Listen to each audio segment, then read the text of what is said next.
Hello guys, for today's video ay kukuwento ko sa inyo ang buhay ni Eudora.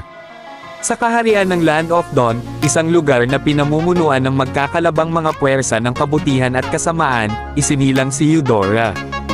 Bata pa lamang siya ay ipinakita na niya ang natatanging potensyal sa mahika, lalo na sa paggamit ng kidlat.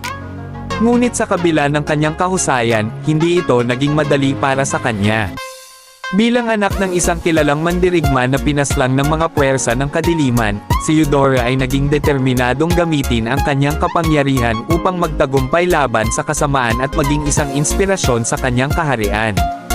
Sa kanyang paglalakbay, siya ay nagpunta sa mga liblib na lugar at nakipaglaban sa mga kaaway ng kanyang kaharian. Sa bawat laban, natutunan ni Eudora ang kahalagahan ng tiwala sa sarili at pagkakaisa sa mga kaibigan at kapwa mandirigma. Sa tulong ng kanyang mga kakampi, siya ay lumaban ng matapang